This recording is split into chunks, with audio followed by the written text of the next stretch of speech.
Como era viver no Brasil? Colônia, escravidão, fé, sangue e açúcar. Imagine um lugar onde a vida tem preço, mas não tem valor. Onde o nascimento já é sentença e a morte nem sempre é o pior desfecho. Esse lugar existiu, e seu nome foi Brasil Colônia. Muito além da imagem folclórica que nos vendem nas escolas, o Brasil colonial foi uma estrutura montada para triturar corpos e extrair riquezas. Era uma engrenagem precisa, azeitada com suor, sangue e silêncio. Cada capitania, cada roça de cana, cada missa celebrada escondia um contrato invisível. De um lado, a promessa de lucro para os senhores e para a metrópole. Do outro, a certeza de sofrimento para os que sustentavam essa pirâmide com o próprio corpo. O projeto colonial português não foi fundado sobre ideias de convivência ou desenvolvimento. Foi fundado sobre a lógica da extração, do roubo legalizado, do genocídio calculado. A terra era tomada dos povos originários como se fosse vazia. Os corpos africanos eram trazidos à força como se fossem ferramentas. A natureza era destruída como se fosse infinita. O Brasil era um grande armazém de recursos vivos e mortos. Madeira, açúcar, ouro, carne, fé. Tudo virava produto. Tudo tinha um preço. O escravizado não era apenas mão de obra. Era moeda, era punição, era espetáculo. O poder colonial exibia sua força transformando gente em coisa. E isso se naturalizou ao longo dos séculos.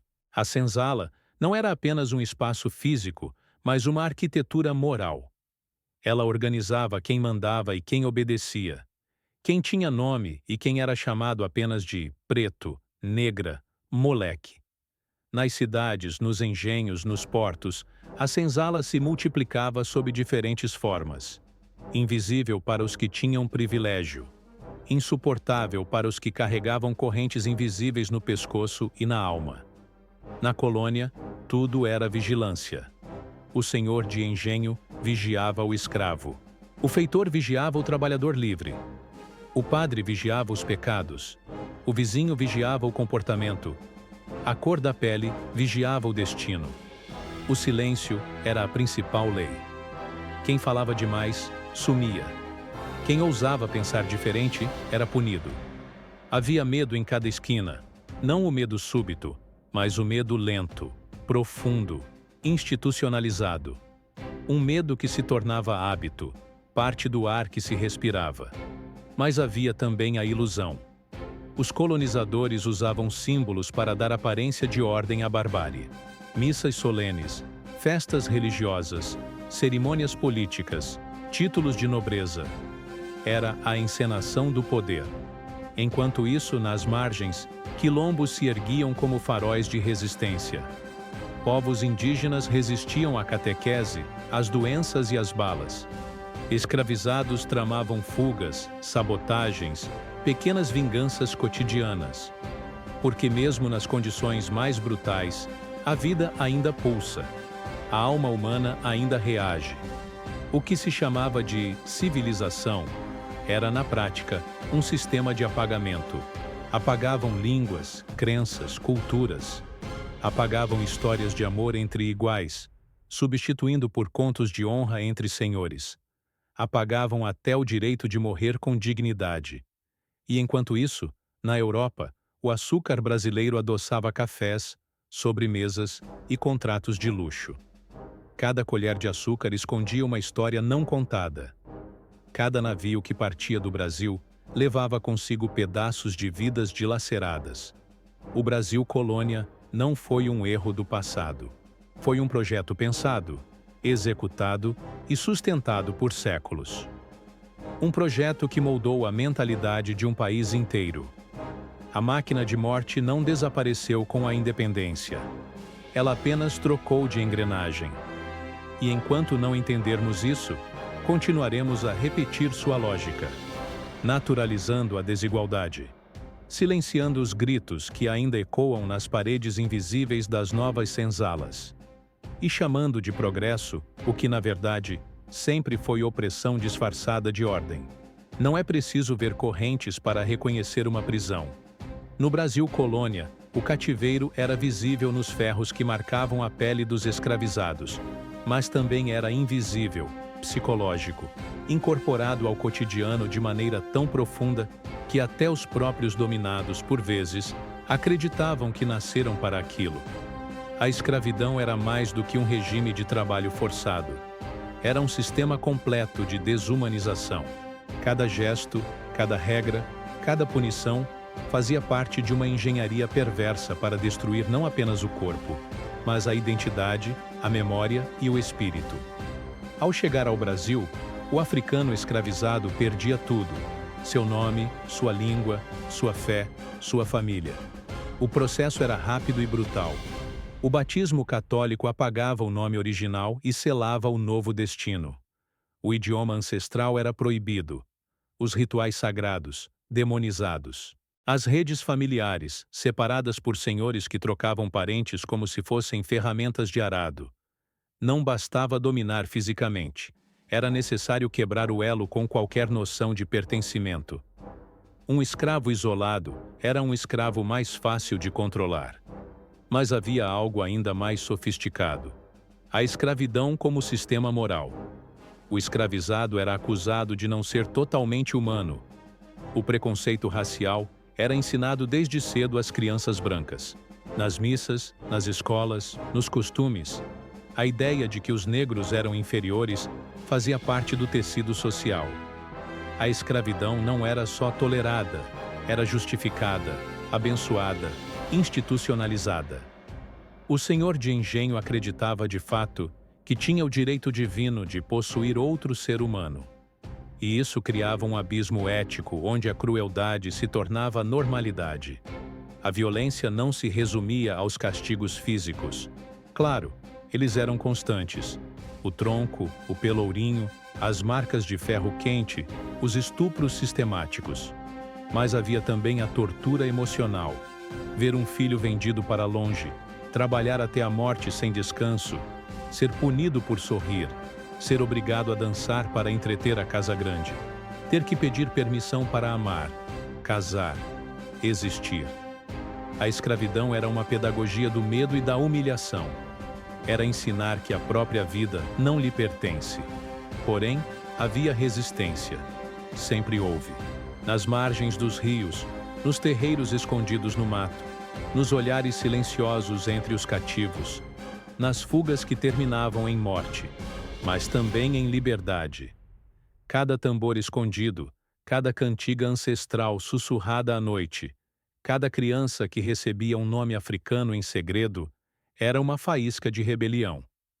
Era um lembrete de que nem toda corrente prende a alma. Os quilombos foram mais do que refúgios. Foram manifestações políticas, culturais, espirituais. Palmares, o maior deles, não foi um acidente. Foi uma construção coletiva que desafiava o Império Português. Lá, africanos, indígenas e até brancos fugidos criaram uma nova forma de vida. Uma nova organização social, baseada em autonomia, em liberdade conquistada, em identidade reconstruída. Era a antítese viva da colônia. Por isso foi tão combatido. Enquanto isso, nas cidades, havia os pretos de ganho, que saíam para vender mercadorias e entregavam parte do lucro aos senhores. Alguns conseguiam comprar a alforria, mas até isso era perverso. O escravo tinha que pagar para ser livre da escravidão que nunca deveria ter existido. O sistema era tão completo que até a liberdade se tornava mercadoria. No imaginário da época, o escravizado era visto como alegre, submisso, musical. Essa imagem falsa foi construída para aliviar a culpa da elite branca.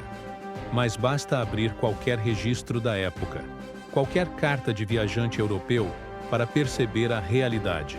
Gritos na madrugada, corpos abandonados nos cantos dos engenhos, crianças que nunca conheceram os pais, mulheres que carregavam no ventre a dor de gerações inteiras.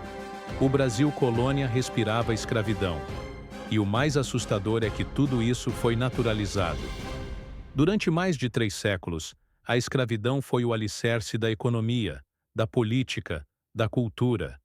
As maiores fortunas brasileiras nasceram desse crime. Cidades inteiras foram erguidas sobre ossos. A herança não é simbólica, é concreta. Está nos bairros onde falta tudo, nas famílias quebradas, na ausência de representatividade, na violência institucional que ainda seleciona quem vive e quem morre. Não existe Brasil sem escravidão, mas também não existe escravidão sem resistência. E é essa tensão permanente, entre o ferro que oprime e a alma que insiste, que define a verdadeira história do Brasil colônia. Saber disso não é apenas um exercício de memória, é um ato de justiça, porque enquanto não reconhecermos os horrores invisíveis que sustentaram esse país, seguiremos perpetuando novas senzalas, com outras formas, outras grades e o mesmo silêncio cúmplice. Enquanto o açoite fustigava os corpos nas senzalas, a cruz pairava sobre as cabeças como uma promessa de salvação. Mas no Brasil colônia, a fé não descia do céu como bálsamo. Ela era aplicada de cima para baixo como instrumento de controle, como estratégia de dominação e como parte inseparável do projeto colonial. O catolicismo não foi apenas a religião oficial da colônia. Foi a base ideológica que sustentou a escravidão, justificou o apagamento cultural dos povos indígenas e africanos e moldou a mentalidade de servidão que ainda habita as estruturas sociais do Brasil moderno. Os padres não vinham como pacificadores, vinham como soldados do espírito. A missão era clara: converter, controlar, civilizar. Mas que tipo de civilização é essa que começa com fogueiras e termina em açoites? Os jesuítas eram hábeis. Aprendiam línguas indígenas, traduziam a Bíblia para o tupi, construíam aldeamentos inteiros onde ensinavam os valores cristãos. Mas sob o discurso da fé, o que se operava era uma transformação violenta do ser. A alma indígena era considerada inferior, necessitada de purificação. E a purificação, nesse contexto, era apagar a cultura original. O ritual do batismo era também um ritual de morte simbólica. Morriam os nomes ancestrais, os deuses da floresta, as práticas sagradas. Nascia um sujeito colonizado, vigiado, domesticado. A fé no Brasil. Colônia era um teatro. Os senhores de engenho financiavam igrejas luxuosas, erguidas muitas vezes com o trabalho dos próprios escravizados. Participavam das procissões, ocupavam os primeiros bancos nas missas dominicais, encomendavam imagens de santos para decorar suas salas. Mas bastava sair do altar para que voltassem a explorar, punir, abusar. Havia missa às 7 e chibata às 8. Era um catolicismo de fachada, que servia mais para lavar a consciência do que para iluminar os atos. Um sistema de culpa administrado em latim e distribuído com hóstia, mas que não tocava a realidade de quem apanhava do lado de fora. E havia também o controle pelo medo do pecado. O inferno era o destino constante repetido nas homilias. Para os indígenas, aceitar o cristianismo era escapar das chamas eternas. Para os escravizados, obedecer ao Senhor era parte da vontade divina. Versículos bíblicos eram lidos fora de contexto para justificar a submissão. A carta de Paulo aos Efésios era usada para ensinar que os servos deviam obediência aos senhores como ao próprio Cristo. Era a religião a serviço do chicote, e o chicote a serviço do altar. Mas nem todos se renderam. A resistência espiritual existia, mesmo sob repressão. Os africanos reinventaram suas divindades sob os mantos dos santos católicos. Oxóssi virou São Sebastião. Iemanjá se escondeu sob Nossa Senhora. Os terreiros foram construídos nos fundos das senzalas, com cânticos sussurrados e oferendas escondidas. Os indígenas guardaram mitos e rituais em silêncio, protegendo o que podiam da destruição cultural. Era a fé como escudo, como memória, como recusa a desaparecer.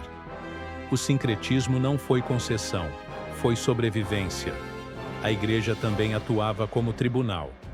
A Inquisição, ainda que mais branda no Brasil do que em Portugal ou na Espanha, não deixou de marcar presença. Judeus convertidos, chamados de cristãos novos, eram perseguidos, denunciados por vizinhos, torturados. Mulheres consideradas feiticeiras eram acusadas de bruxaria. Parteiras, curandeiras, rezadeiras, todas corriam o risco de cruzar a linha entre a fé permitida e a fé demonizada. O confessionário, que deveria ser lugar de redenção, muitas vezes se tornava sala de delação. Havia, no entanto, padres que se revoltavam, que denunciavam os abusos, que protegiam os escravizados, que viam a contradição entre o evangelho e a realidade colonial. Mas eram poucos, isolados, quase sempre silenciados. A estrutura estava armada demais para ser desmontada por meia dúzia de vozes.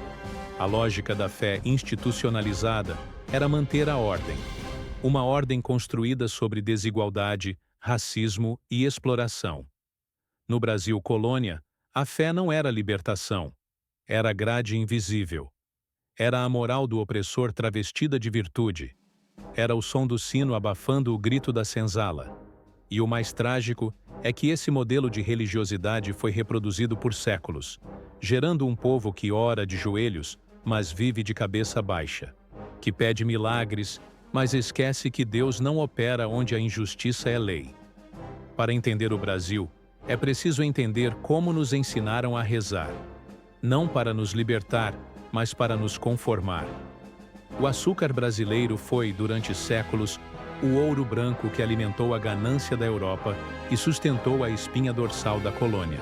Mas por trás da doçura que enfeitava as mesas aristocráticas de Lisboa, Paris e Londres, havia uma cadeia de dor que começava no calor escaldante dos canaviais e terminava nos ossos partidos dos engenhos.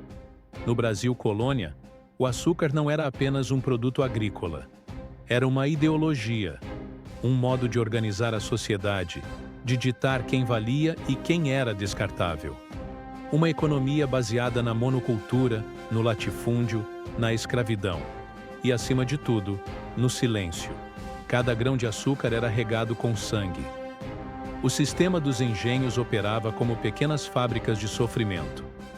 No campo, os escravizados acordavam antes do sol para cortar cana com mãos nuas, sob o olhar constante do feitor. Eram jornadas exaustivas, marcadas por fome, sede, espancamentos. A cana não esperava. Era preciso colhê-la no tempo certo, levá-la aos moedores ainda fresca, pressionar os bois, aquecer os tachos, alimentar a fornalha. A produção era contínua, quase insana, e qualquer falha no processo recaía sobre os corpos mais frágeis da cadeia. Dentro dos engenhos, o ambiente era ainda mais cruel. O som das engrenagens se misturava aos gritos. Os moedores de cana, pesados, perigosos, mutilavam com frequência. Muitos escravizados perdiam braços, dedos, vidas.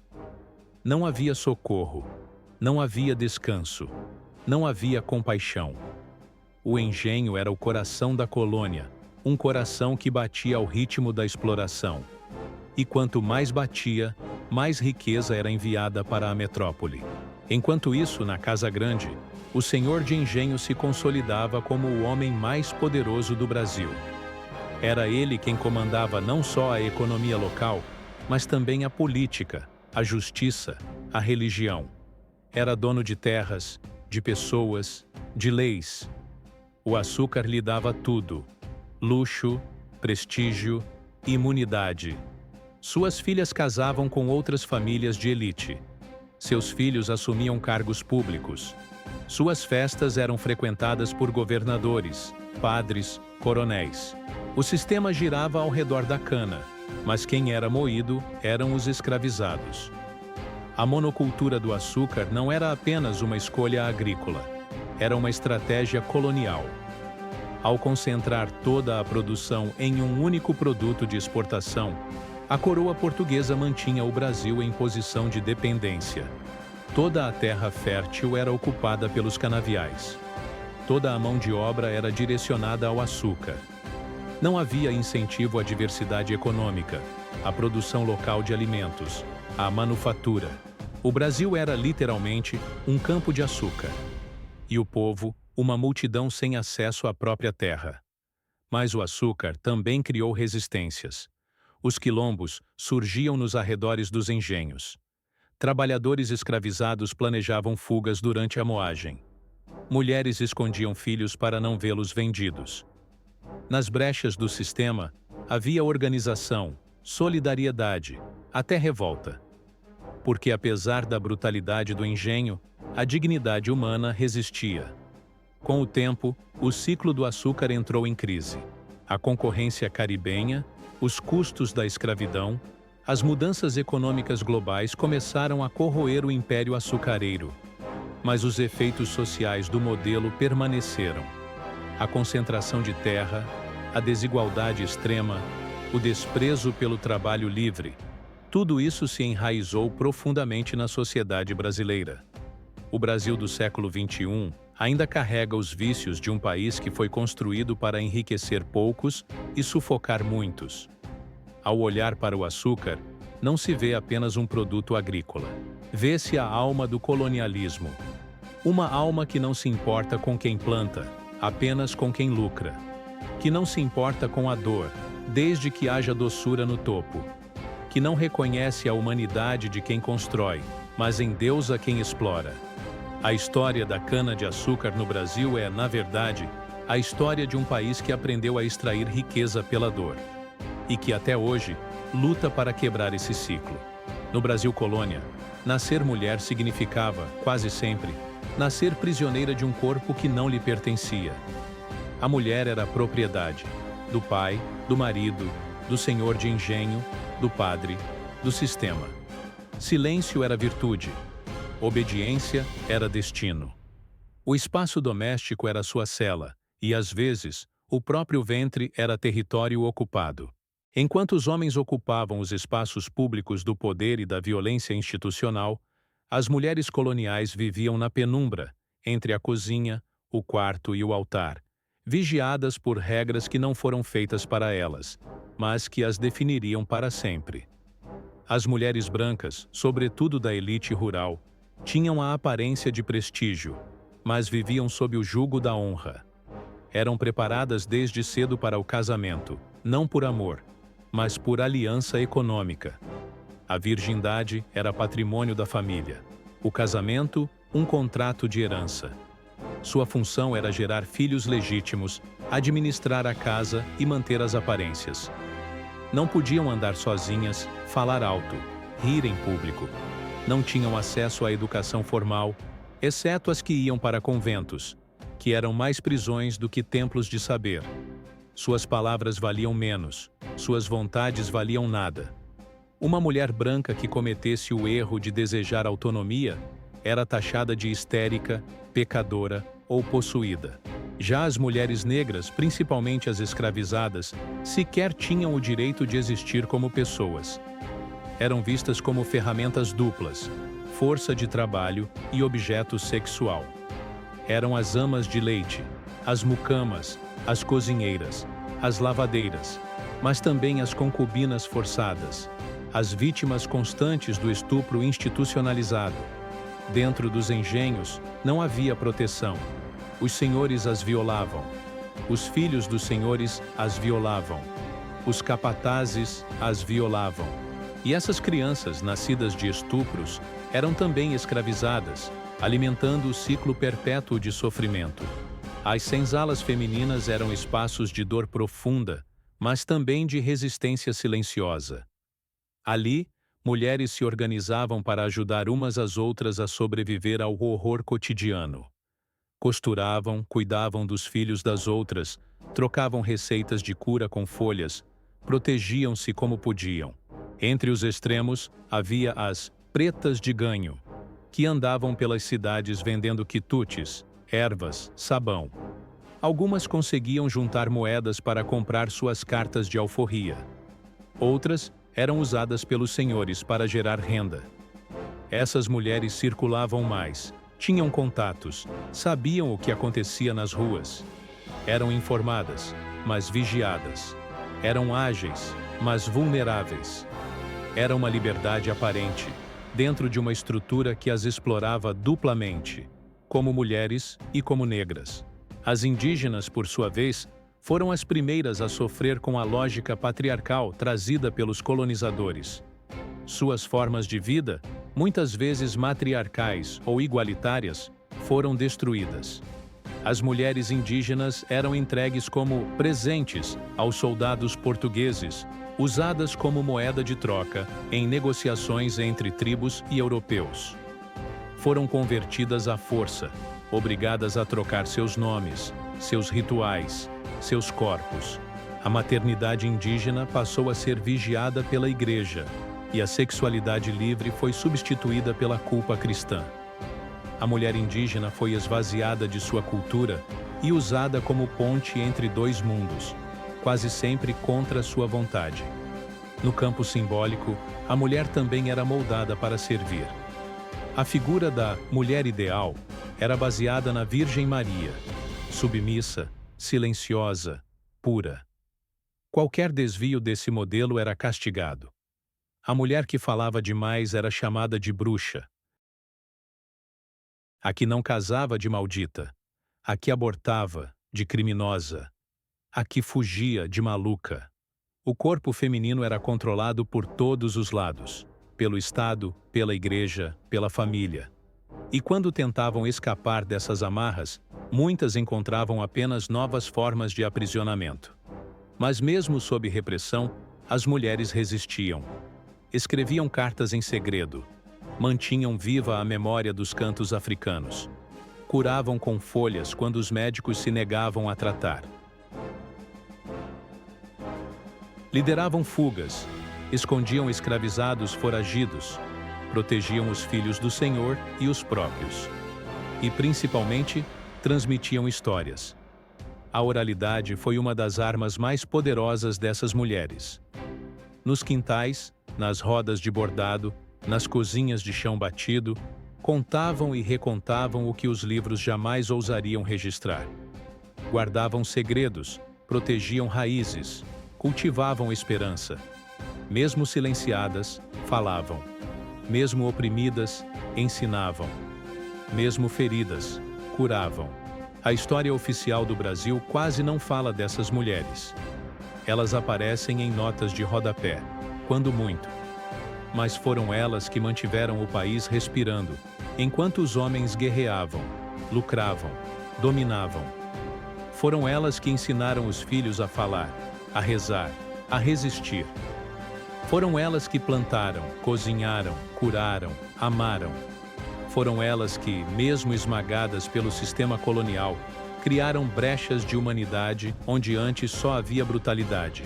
Entender o Brasil colônia é entender a dor silenciosa dessas mulheres. Suas ausências dizem mais do que muitas presenças, e suas vozes, mesmo abafadas, ainda ecoam nos becos, nos terreiros, nas cozinhas e nas entranhas de um país que ainda precisa aprender a ouvi-las. Eles eram tratados como nobres, mas governavam como déspotas. Nas terras tropicais da colônia, o senhor de engenho não era apenas proprietário de plantações ou dono de escravizados. Ele era a própria lei, a própria justiça, a própria moral. Seu poder ultrapassava os limites da fazenda e se infiltrava nas igrejas, nos tribunais, nas câmaras municipais. No Brasil colônia, o senhor de engenho não era apenas uma figura econômica. Era o eixo central de uma estrutura social profundamente desigual, autoritária e impune. E por trás de sua aparência cavalheiresca, de suas roupas de linho e seus discursos de devoção, existia uma face obscura que sustentava a máquina colonial com crueldade, manipulação e vaidade. Esses homens acumulavam funções. Eram produtores agrícolas, coletores de impostos, juízes informais, padrinhos políticos e até mesmo pastores de suas capelas particulares. E tudo isso sem nenhuma contestação real. O isolamento geográfico das capitanias e a conivência da coroa transformaram essas figuras em pequenos reis absolutistas, cujas vontades decidiam a vida e a morte de centenas. Um gesto seu poderia separar famílias inteiras. Um capricho bastava para enviar alguém ao Pelourinho. A autoridade era exercida com frieza e naturalidade. Eles haviam se convencido de que estavam no topo de uma ordem divina. As narrativas oficiais muitas vezes os retratam como homens de visão, fundadores de vilas, líderes da economia colonial. Mas por trás dessas expressões elegantes escondia-se um cotidiano de brutalidade.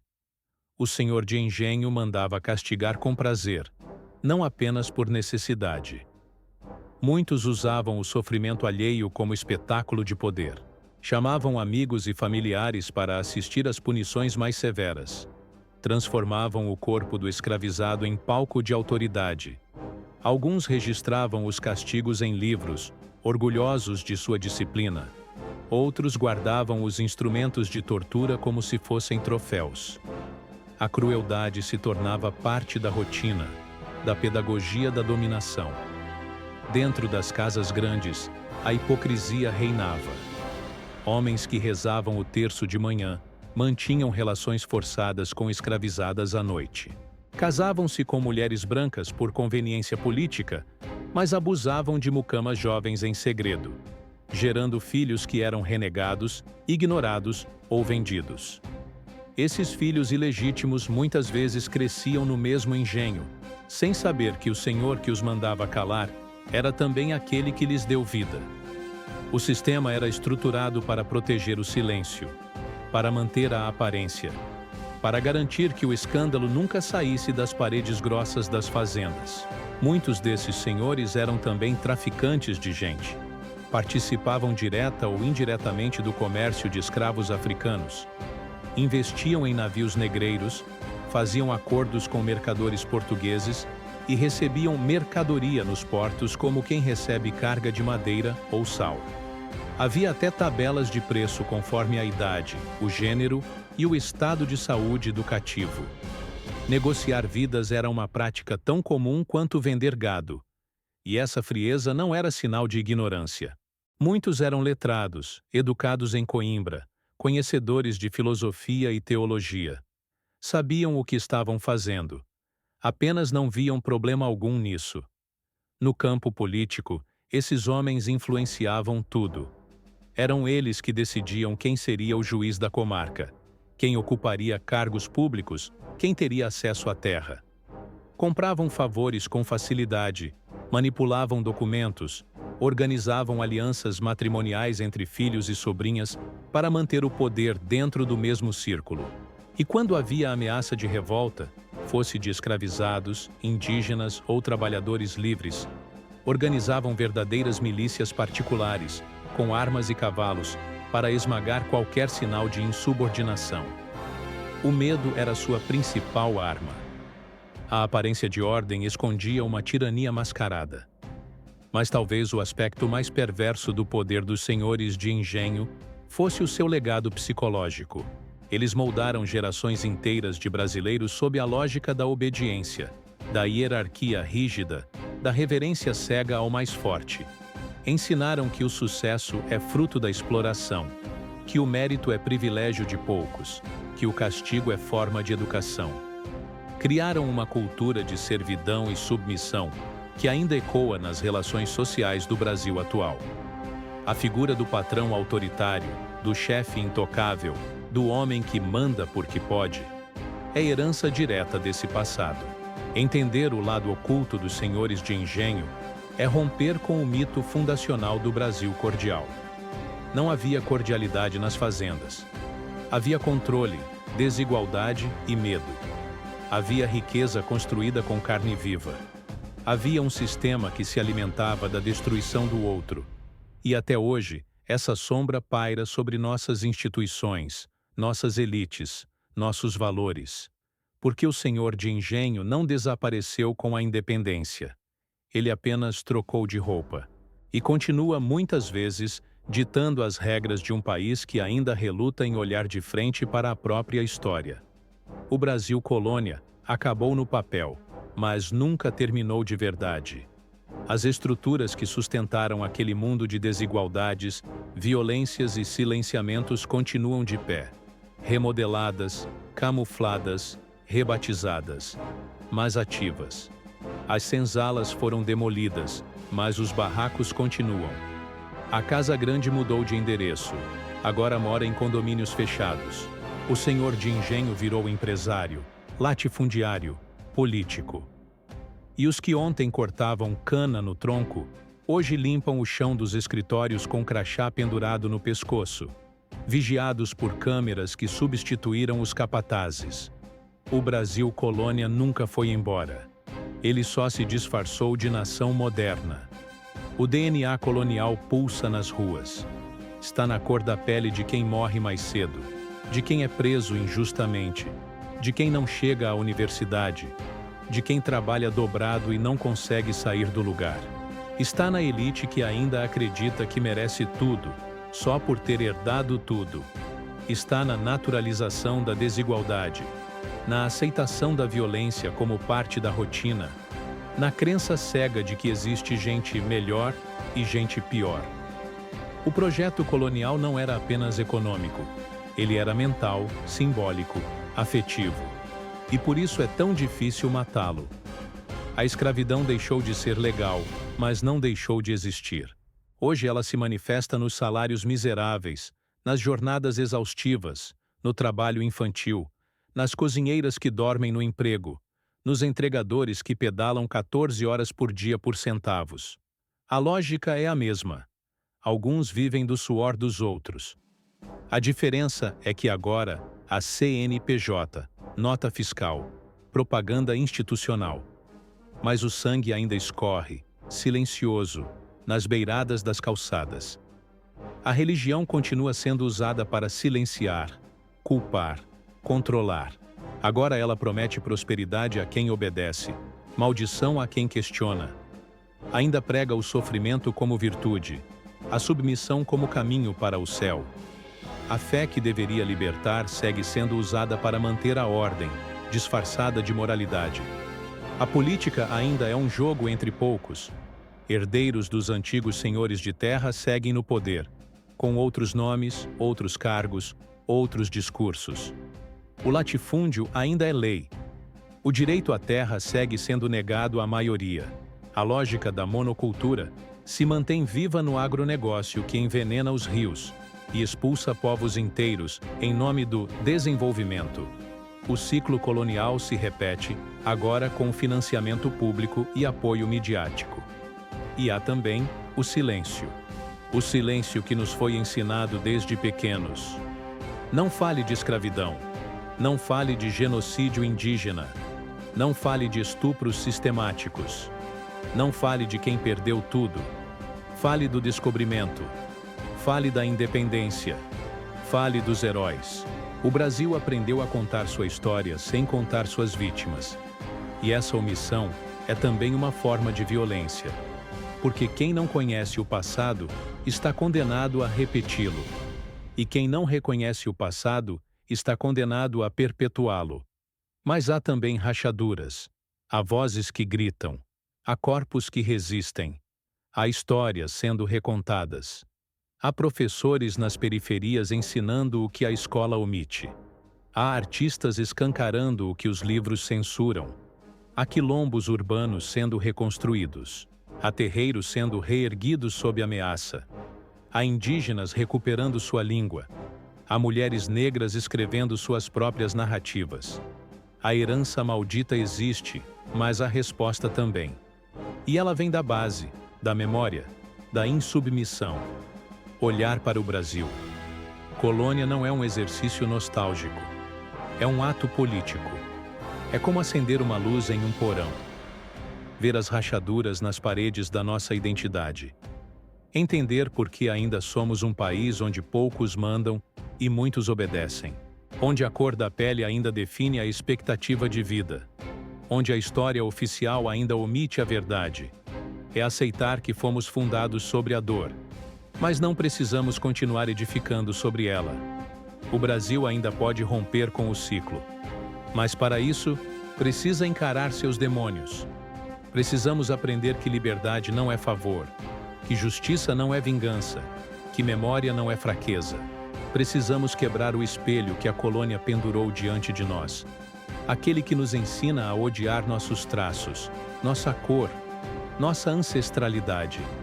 Precisamos reaprender a olhar para nós mesmos com os olhos de quem sobreviveu, não com os olhos de quem colonizou. A história que contamos sobre o passado molda o país que aceitamos no presente.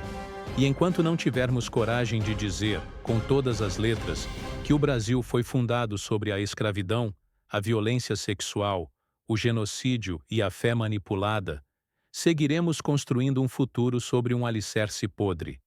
E nada que nasce podre pode durar em pé.